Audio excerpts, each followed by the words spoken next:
Hello everyone, welcome to my third lecture of this drying and storage engineering course. Before we start today's class, I'd like to revise the previous topics which we covered in our previous classes. So in our first class we discussed about moisture content, the importance of moisture content, how moisture content affects drying process, or how this drying aids the storage process. And then we discussed about different way of representation of moisture. So there we discussed there are two way of representation: weight basis and dry basis moisture. So weight basis and dry basis both we can represent in decimal or in percentage, decimal or in percentage. And mostly while solving numericals, it's always advised that put the value of dry basis or weight basis in decimal only. And then weight basis means it's nothing but mass of moisture present, mass of product. And in with dry basis, it is mass of moisture present in mass of solid. Yes. And then we discussed about different methods to determine moisture. So there are mainly direct method and indirect method. So in direct method, what we do is there are hot air oven method, and then vacuum oven method. Then you have round double fractional distillation method, so infrared method. So there are several methods, but in all the methods of drying, you must remember that you must continue the drying process until and unless the consecutive weighing of two weighing becomes same. Okay, if the consecutive two weighing becomes same, that means drying is completed, so there is no further need of drying. And then in indirect method of drying, we have found that we don't calculate the moisture content value directly. We take some help of parameters. So by taking the help of parameter, we indirectly relate the parameter with moisture, and then we get the value of moisture in dry basis or in weight basis. So there is electrical resistance method, there is a dielectric constant method. So these methods we studied. Then we have a discussion on this equilibrium moisture content. So equilibrium moisture content means it's the moisture content of product at which it becomes equilibrium with the atmosphere. So if vapor pressure of water present in a product is more than vapor pressure of water vapor present in air, then product loses moisture. And if vapor pressure of water present in product is less than vapor pressure of water vapor present in air, then the product gains moisture. So this phenomena is called as hygroscopicity. And after this gaining or losing moisture, the product becomes equilibrium with atmosphere, and that moisture content of product is called as equilibrium moisture content. And then we studied about this hygroscopicity. So hysteresis effect.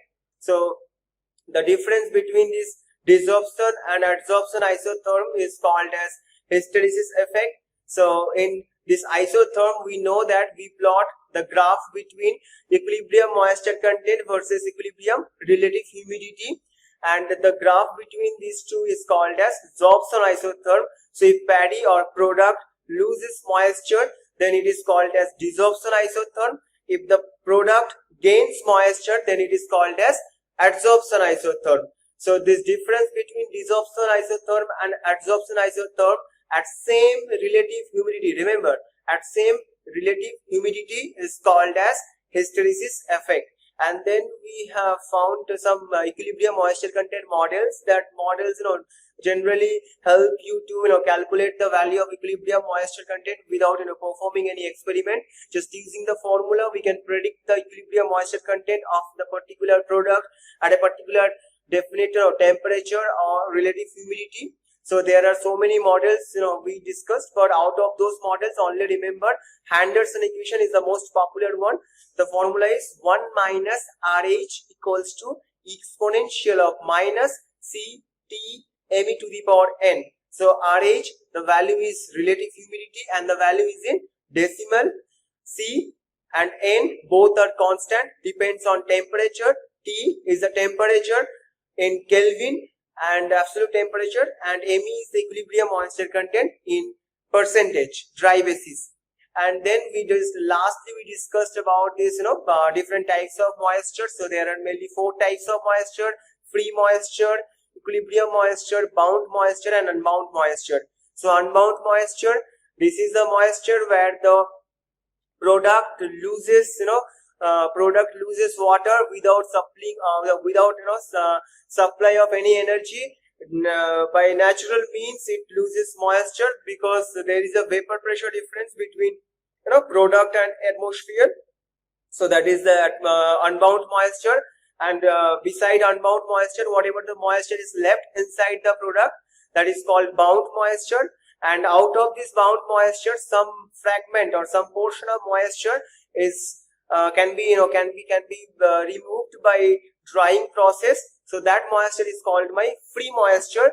And still out of free moisture, whatever the moisture is left inside the product, by any cost it can't be removed, that is called my equilibrium moisture content. So till then we discussed. So now we'll be going to our new topic. So let's begin then. So the topic is principles of drying. So before we start this drying process or principles behind this drying process, I'd like to give some basic idea of this or basic concept which you must remember. A product contains solid plus moisture, okay, and that solid, whatever the solid is present, that cannot be changed by drying process, right? And the moisture content, it can be your wet basis, it can be your dry basis. If it's wet basis, then mass of moisture by mass of product. If it's dry basis, then mass of moisture by mass of only solid. So this is my product. And what about the air? Air also contains dry air plus water vapor. What is this dry air? Dry air means oxygen, nitrogen, carbon dioxide. So these are my dry air. This portion also can't be changed. Only the change can be in your water vapor section. So only water vapor can be gained or can be lost from the air. So this you remember. So here is written, it just go through. Air equals to dry air, within bracket 20.95% oxygen present in air, 78.909% nitrogen is available, and 0.03% carbon dioxide, yes, it's there, and 0.93% argon is present in dry air plus water vapor. The only change part is water vapor. And product also, it contains some dry solid. That dry solid may be your carbohydrate, may be your protein, may be fat, minerals, as, but this cannot be changed by drying process. Only the change can occur in moisture content. So grains are hygroscopic in nature. Yes, it's true, because because of the vapor pressure difference, the grain can lose moisture or gain moisture. So that is called hygroscopicity. And moisture migration occurs from product or into the product depending on different vapor pressure between atmosphere and product. Yes, true. Moisture, this is nothing but bound plus unbound moisture. So highest bound moisture is availed when the product is kept at 100% RH. So if you just try to analyze this term, means analyze the sentence, if the product is kept at 100% RH, then what do you mean by that? If the product is kept at 100% RH, then can this product gain water from air, or can the product lose water into the environment? So there is only one chance that product only gains moisture. It can't remove moisture from the product to atmosphere, because already atmosphere is saturated. So the product, it can't lose moisture into the atmosphere. So that's why a highest bound moisture is availed, because there is no unbound moisture at that time. All the unbound moisture already it is lost in the environment. That's why the atmosphere is 100% RH, 100% saturated. So highest bound moisture is availed when the product is kept at 100% RH. Next, for drying, vapor pressure of water vapor present in air should be less than vapor pressure of water vapor present in product, and air should be dehumidified. Yes, very true. Drying is a heat and mass transfer process, right? Because for drying we must supply some energy, so that is that causes your heat transfer, and because of drying some amount of water can be removed, some portion of water is removed from product to atmosphere or from atmosphere to product. So that's why it is also mass transfer process. So drying, it's a combination of heat and mass transfer process. Okay, remember it. Next, continue this. So to increase vapor pressure of water in product, sun drying and solar drying, conduction drying, IR, infrared dryings are used, and to decrease vapor pressure of water vapor in air, heated air drying, desiccated air drying, refrigerated air dryings are used. So later we'll discuss all these drying methods with diagrams later. So next I'll just try to further go. So next is drying rate. Now what is drying rate? Drying rate is the removal of moisture from product. So after if the product loses moisture, then we have to find out at what rate the product is losing moisture. This rate can't be same for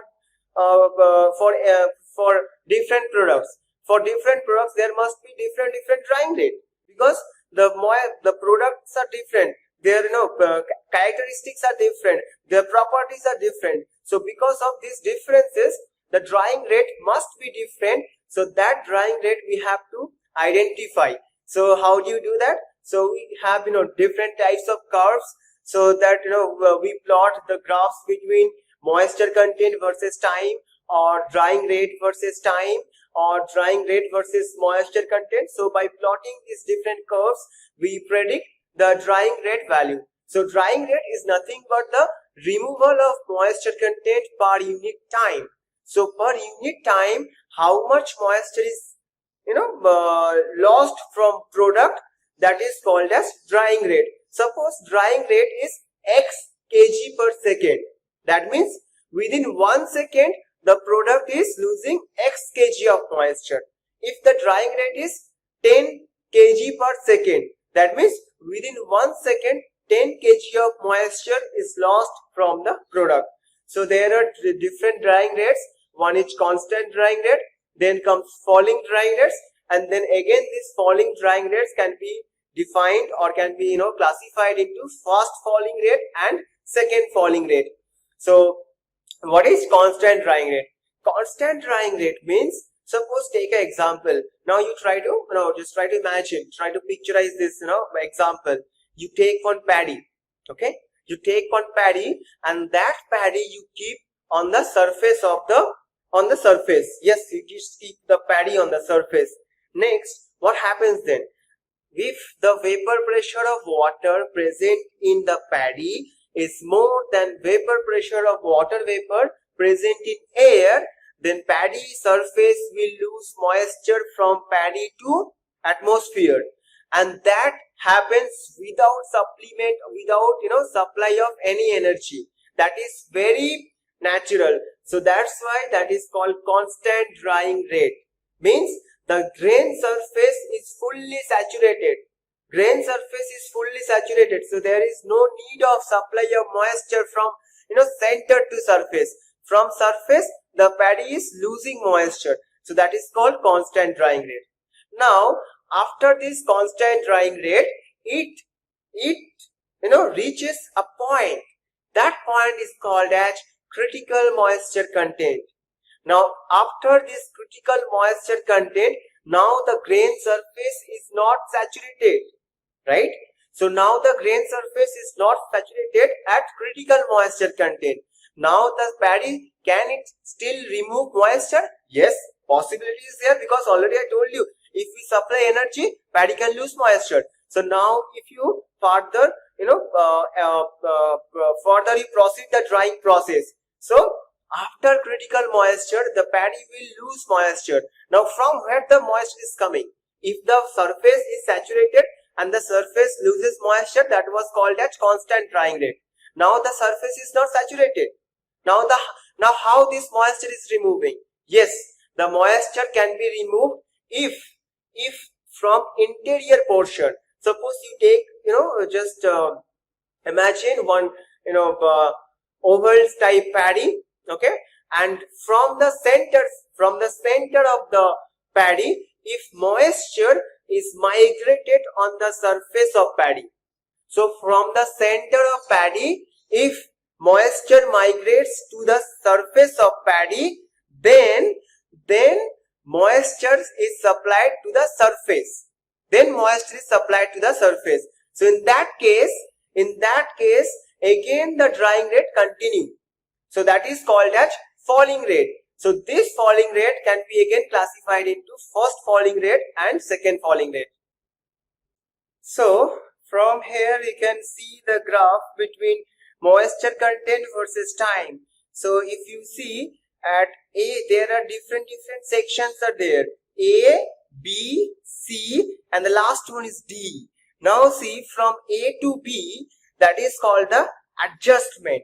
Now what is this adjustment? So suppose take an example that you bring your paddy after harvesting into the drying chamber. So after harvesting, if you bring your paddy into drying chamber, the moisture content of the paddy or the condition of the paddy must be adjusted into as per drying chamber's condition. So that's why that is called initial adjustment. So after this adjustment, from B to C, it continues the drying and it's continues as per constant drying rate.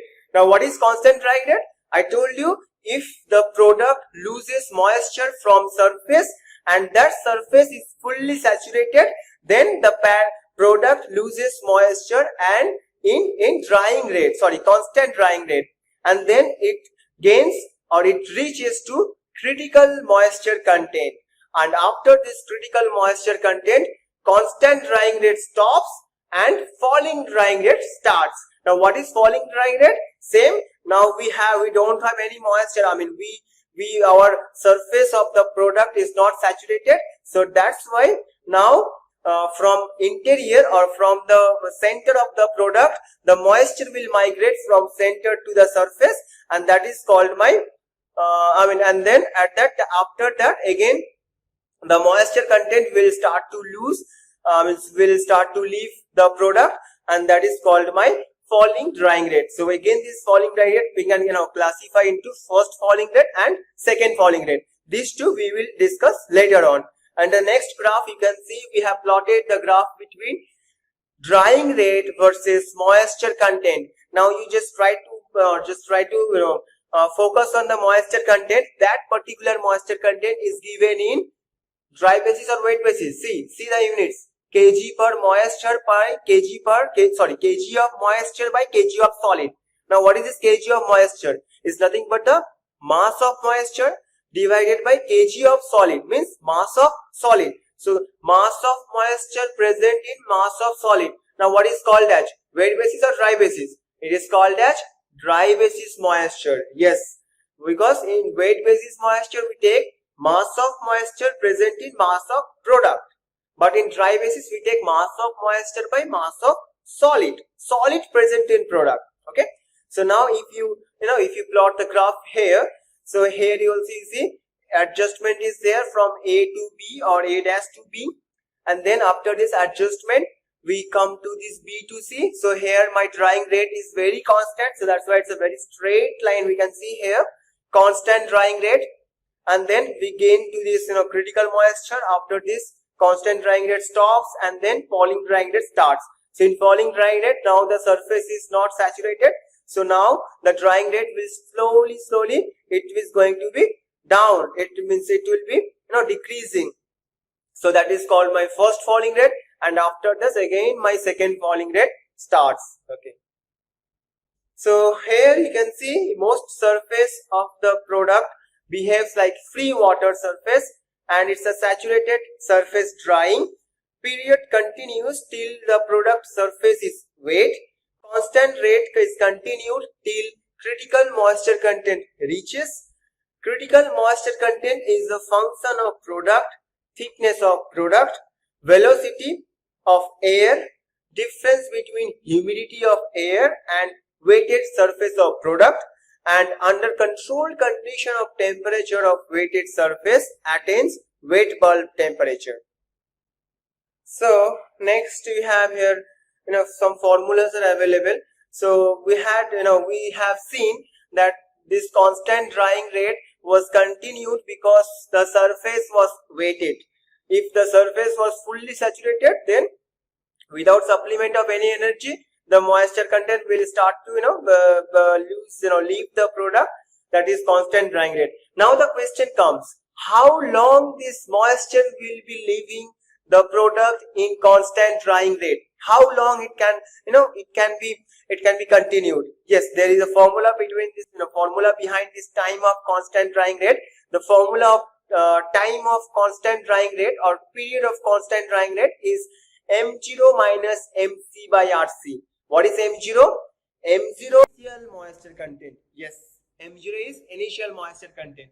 Now, as I told you already, the value of this moistures you always take in decimal value. If you find any numericals or any problems anywhere in GATE or anywhere, you just blindly take the values in dry basis and in decimal. There is no chance of error in that case. Okay, in anywhere, if you find the value of moisture, you take in decimal and you take in dry basis. So this M0 is the initial moisture content, decimal in dry basis. What is MC? Yes, it is critical moisture content. The critical moisture content in decimal in dB. What is RC? RC is called as constant drying rate. Now what is drying rate? Drying rate, I told you, how much moisture is leaving from product per unit time. So per unit time, how much moisture is leaving, that is my constant drying rate. So the unit is kg of, if the moisture, if you want to represent in wet basis or dry basis, then we have the formula. For dry basis, we have the formula kg of water by kg of solid into second, because this kg of water by kg of solid term is nothing but it signifies dry basis moisture. So constant drying rate means mass of moisture divided by time. Time is second, and mass of moisture we represent in dry basis. So that's why kg of moisture by kg of solid. Okay, so minus sign is used because it shows that moisture content is continuously decreasing. So that's why it is minus sign has been taken. Again, same formula we can write in different way. If we write MTC equals to MS by A within bracket M0 minus MC by RC. So what is this MS? MS is mass of dry solid or in kg solid divided by area in meter square within bracket M0 minus MC by RC. What was M0? M0 is initial moisture content in kg of water by kg of solid. MC, critical moisture content in kg of water by kg of solid. And last one, constant drying rate. Now you try to be careful. The constant drying rate unit is slightly different. Now here it is kg of water per unit area. Kg of water by meter square second. Earlier the drying rate was kg of water by kg of solid per second. Both can be true. We can write in both way. So another one formula is there, constant drying rate. So RC equals to H into A into T minus TW by lambda W. So what is H? H is called as convective heat transfer coefficient in watt per meter square Kelvin. Yes, very true. A, area in meter square. Very good.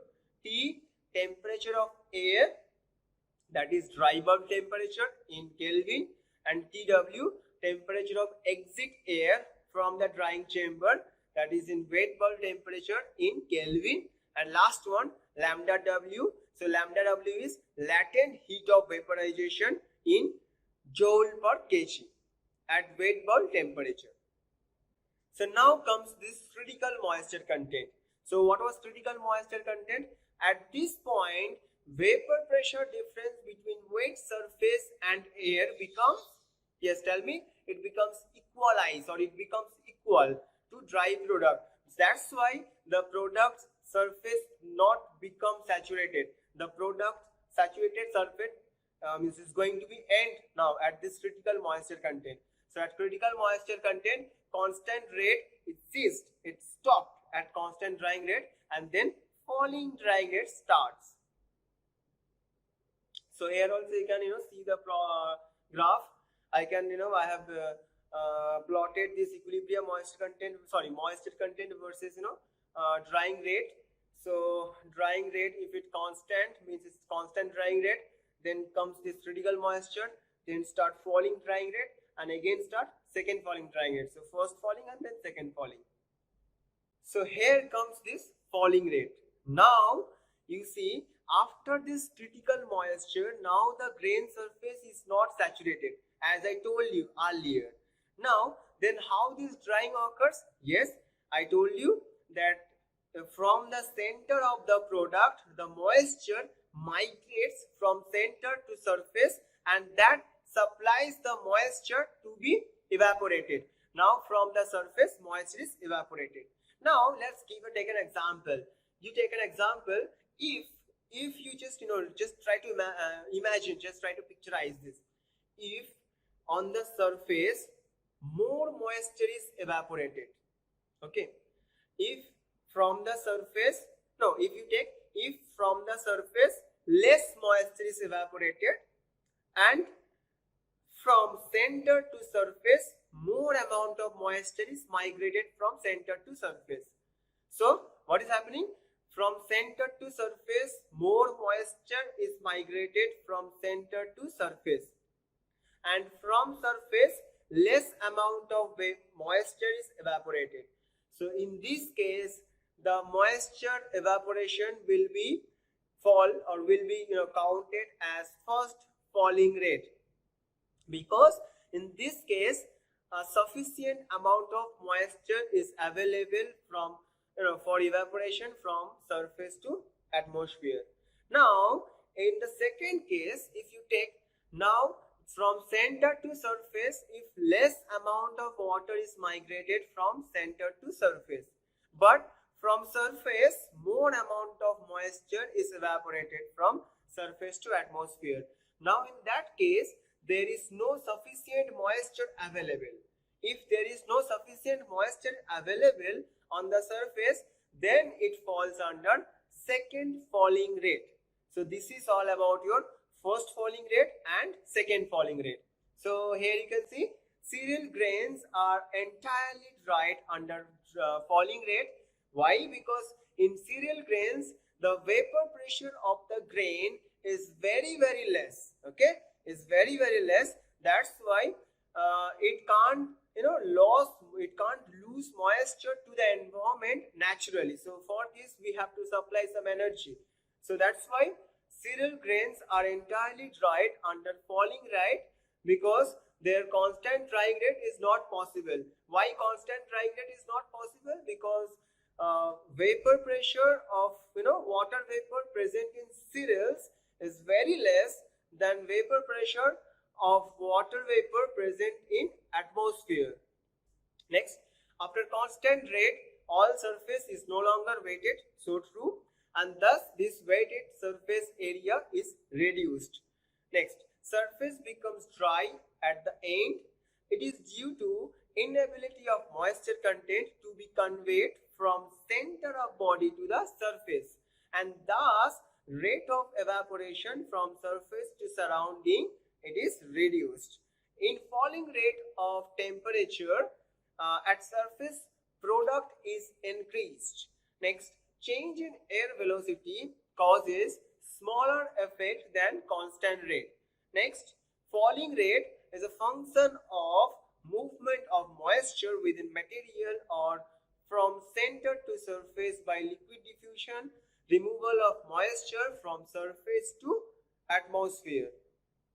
So here you see this falling rate, again it is controlled in two steps. Already I mentioned first falling rate and second falling rate. So first falling rate, moisture migration from center to surface. Moisture migration from center to surface will be more or less, will be more than evaporation of moisture from surface to surroundings. So if moisture migration from center to surface is more than moisture evaporation from surface to surroundings, then it's fallen under first falling rate. But if after some time, if moisture migration from center to surface is less than moisture evaporation from surface to surroundings, then it is fallen under second falling rate. So here what happens, weighted surface area is reduced and the surface is unsaturated or saturated. Yes, the surface is unsaturated surface drying. And at last the falling rate, at last of the falling rate, the equilibrium moisture content is reached that cannot be removed by drying process. Okay, remember this. So now I have given some tips on drying rate that will try to help you to understand. You see, in constant drying rate, this is this arrow that shows moisture content evaporation from saturated surface of the product. So in constant drying rate, the product surface is saturated. Yes, you remember this. And then in first falling rate, you remember the moisture migration. The moisture migration from center to surface is very high. It's higher than moisture evaporation from surface to surroundings. That's why that is first falling rate. And in second falling rate, the moisture migration from center to surface drop. It is drop, or it is low. It is lower than moisture evaporation from surface to surroundings. That's why that is fallen under second falling rate. At the last, we have same time required for falling drying rate. So the formula you remember, TF equals to MC by RC ln of MC by M. So what is MC? MC, I told you same, critical moisture content. The critical moisture content should be in kg water by kg of solid. What is this M? M is final moisture content, means after falling rate, first falling rate, second falling rate, the moisture content, after second falling rate, the moisture content available in the product, that is my final moisture content. That final moisture content also I should take in decimal and in dB, dry basis, means kg of water by kg of solid. And this, what is RC? RC is drying rate, constant drying rate in kg of water by kg of solid per second, means mass of water removal by time. So mass of water I have taken in dry basis, that's why kg of water by kg of solid divided by second. So total drying time, the formula is nothing but TC plus TF, constant drying time plus falling drying time. So constant drying time M0 minus MC by RC plus MC by RC ln of MC by M. So this is the formula of total drying time. So today this much. So before I end this class, I'd like to revise the topics which I discussed already today. So today we had a discussion on these principles of drying. So on principles of drying, I gave you two concepts. One concept you remember, product means solid plus moisture. Moisture can be changed, solid cannot be changed by any cost. So solid means carbohydrate, protein, minerals, as etc, etc. Then what is air? Air also same, two component, dry air and water vapor. Dry air cannot be changed at any cost. Only the change can occur to water vapor. So these two we remember. And then we had a discussion on this drying rates. So there are two drying rates, constant drying rate and falling drying rate. So in constant drying rate, we have seen that if the vapor pressure of water vapor is more than in product is more than vapor pressure of water vapor present in air, then it is falling under constant drying rate, means naturally the product can lose moisture and it reaches to critical moisture content, and then after critical moisture content falling rate starts. So in falling rate, if moisture migration from center to surface is more Then moisture evaporation from surface to surroundings. If moisture migration from center to surface is more than moisture evaporation from surface to surroundings, then it is fallen under first falling rate. And if moisture migration from center to surface drops, it is lower than moisture evaporation from surface to surroundings, then it is fallen under second falling rate. So we have the formula of drying time. For constant drying time, the formula m0 minus mc by rc, and for second falling rate, the formula is mc by rc ln of mc by m. In both the cases, the moisture content should be in decimal and should be in dry basis, kg of water by kg of solid. And the rc value, drying rate, it's in the unit is kg, mass of moisture by time. So mass of moisture I have taken in dry basis, so kg of moisture by kg of solid into second. So this is it then. Thank you.